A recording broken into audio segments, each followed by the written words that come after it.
Yo, have you ever been watching Star Wars and thought to yourself, this is really good, but I wish it was like a zombie movie? Well, you're in luck. What the? Because Joe Scriber thought the same thing in 2009 and gave us Death Troopers. No, not those ones. These ones are zombies. No, that's... Who's in charge of editing around here? What I'm really referring to are these guys. Death Troopers from the book Death Troopers. It takes place in between Episode 3, Revenge of the Sith, and Rogue One, a Star Wars story, on an Empire-run prison barge called the Purge, which it's stated that it holds inmates from rebel sympathizers of the most dangerous criminals in the entire galaxy. The reason that the Star Wars IP and Lucasfilm were able to get away with this really graphic story was because this was published in 2009, like I previously said. So Disney had yet to buy the Star Wars IP. Before the dark times, before the Empire. The story follows two brothers, Trig and Kale Longo, who are picked up by the Galactic Empire 2 months before and put on the Purge. Their dad, Vaughn Longo, was also on the ship, but died 2 weeks prior by being rather violently interrogated by the ship's captain, Jairus Sartoris. The Purge comes across a Star Destroyer, and the Warden sends 2 search parties on the Star Destroyer to help salvage for supplies because the Purge's thrusters broke. One of the search parties come across a room where the Empire was developing a biological weapon known as Project Blackwing.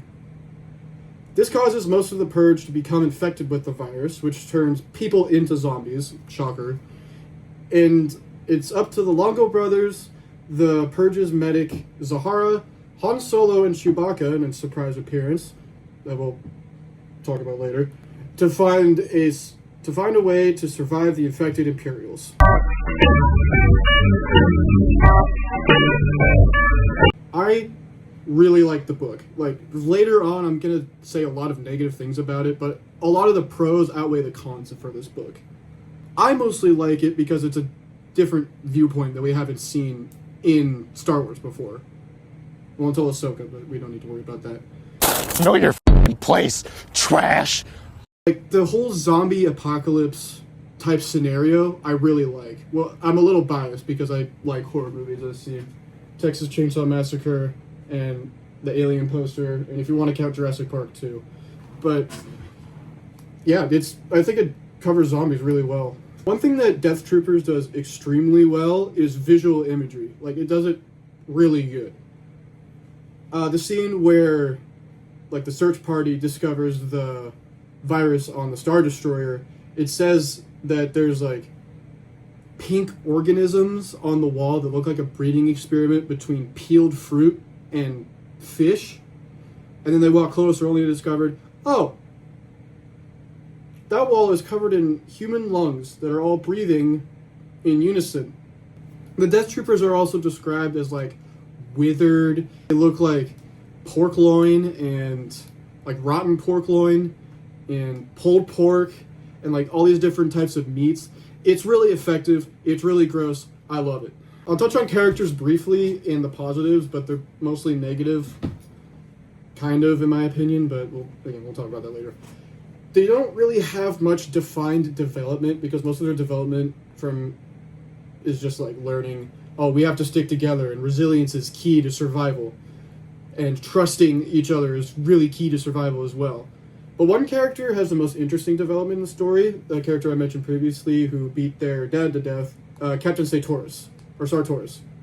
Captain Sartoris is extremely devoted to the Empire, but as the story goes on, his trust in the Empire that he once, like, looked up to so much begins to be questioned and starts to dwindle because of the fact that they kept Project Blackwing such a top secret and the gruesomeness of it that they were going to release, like, on the Rebels. I'll touch on the main characters briefly here, but we'll get back to them in a little bit.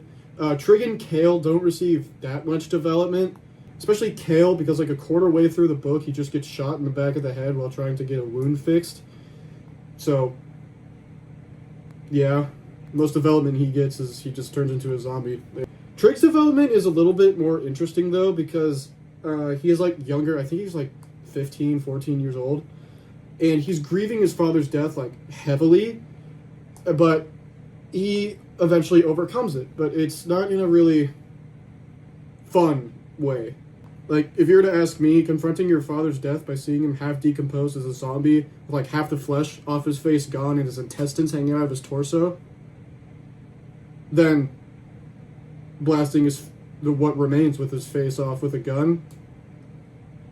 It's not the best father-son bonding experience, but again, really good imagery. Alright, so a lot of the criticisms, or at least one of them, is going to be like really petty because I really like Star Wars. Number one, the plot holes. When the Purge sent a distress signal to the Star Destroyer with Project Blackwing on it, nobody responded, which initially makes sense because everyone on the board, the Star Destroyer, is dead from the virus, so like how would they respond? However, we see later in the story, at like the 3/4 mark probably, that there are 5 officers on board a dropship in the hangar bay that the search party started it. So why the heck did they not respond to the distress signal? They would have received it anyway, because we see at the very end the dropship still has fuel in it. So they would have received the signal. It doesn't make sense. They just ignored it like a possible rescue ship. Oh, here's this ship. Maybe it can take us away from all the flesh-eating monsters here that were once my co-workers. Like, what? Continuing with, like, the theme of scams, if you will, when the Purge doesn't receive confirmation that the Star Destroyer received their distress signal or, like, received a response back, they did a lifeform scan on the Star Destroyer, which only turned up 12 people, as opposed to, like, the 10,000 that are used to, like, operate a Star Destroyer. They're, like, huge. Which also, again, makes sense, because why would there be life forms aboard a ship full of dead people? Like, walking dead people. They're dead, so it wouldn't, like, make sense if they popped up on a life form scanner. But right after it hits the fan on the Purge, like, everybody gets, or not everybody, but most people get infected. The Doctor does a life scan on the ship once they pick up Han Solo and Chewbacca on the very low level. And they see all of the people that were, like, infected or died by the virus reanimate all at once on the life scanner. And they, like, turn up as, like, little red dots. I'll put a picture up on the screen. So, like, yeah, they're technically dead, but they still got picked up on the life scan. So it wouldn't make sense that, like, that the zombies would be picked up on the life scan on the Star Destroyer, or not on the Star Destroyer, but on the Purge. That doesn't make sense to me, like, at all. Like, at all. Ah, number 2. Your timing is impeccable. The characters aren't awful, but they're not really ideal either. One of them is, like, supposed to be good, but she's just like a carbon copy. We'll get to that. Trig is very, very bland. And, like, his inner conflict with his father dying is, like, briefly touched on, like, probably twice throughout the whole book that's, like, 400 pages. So I feel like there could have been something more there. The most interesting character that we haven't, like, seen their face of before that's not, like, an actual bad guy is probably the medic, Zahara. But, again, it's not really that good because she's just literally a carbon copy, like, Control-C, Control-V of Princess Leia from the original trilogy. Like, she leads the group a lot throughout the Star Destroyer. She's really good at holding her own against, like, impossible odds. Yada yada, blah blah blah. Just, again, Princess Leia, carbon copy. Again, we don't want to see that. It's boring. It's been done before. Alright, this one is going to start to get really petty because I don't get the inclusion of Han Solo and Chewbacca in this story, like, at all. I see it as, like, really heavy nostalgia bait that's, like, completely unnecessary, and it doesn't make sense to the story of Star Wars, but we'll talk about that later. Nostalgia bait is a controversial topic because it usually, like, oh, this is a familiar face I know, because, like, people who haven't seen Star Wars before aren't going to just pick up Death Troopers, oh, this looks cool, and then read it. Like, that. Why would you? But also, it leads to, like, creativity and originality going down the drain and, like, a major lack of tension. Because, like, if anybody has seen A New Hope,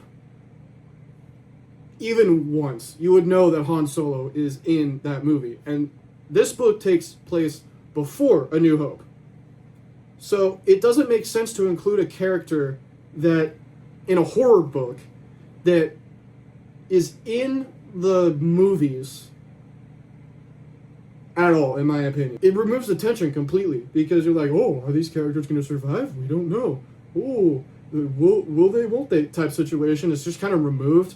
So you're not really worrying for Han Solo and Chewbacca, because they don't die, like, at all in the whole movie series, actually. Yeah, I don't really like when pieces of media do that. Horror movies do it all the time, but I feel like that's a little bit more, like, acceptable, because horror movies usually are in, like, a precise timeline.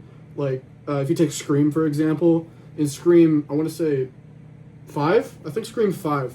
They had Neve Campbell, the cop guy, I forgot his name, Courtney Cox, like, all come back to defeat, like, the new Ghostface, which makes sense, because that movie takes place after the originals. So that has the tension that you are going to feel with new characters. It's like, oh, are they going to kill off, like, these, like, the main character from the original movie? Do they have the guts to do that?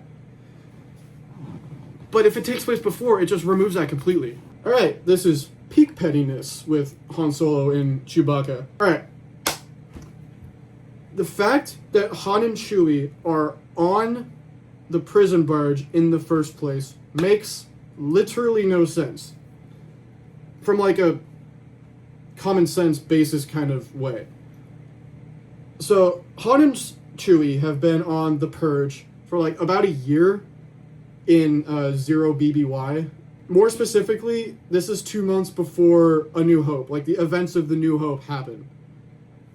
Which means Han Solo and Chewbacca had 2 months to find, make enough money, and buy back the Millennium Falcon while completely avoiding the Empire entirely to get recaptured and re-put into prison for 2 months! That makes no sense! Despite all the negatives I said about that book, like, the negative section was way bigger than the positive section, I'm now realizing.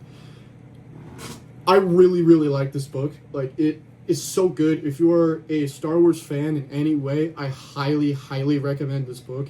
It's so good. Like I said, it's nothing we've ever seen before, and probably something that will never happen again, because Disney doesn't have the balls to do it. Well, that concludes my nerdy rants about Star Wars and Death Troopers. Hopefully I get an A on this project.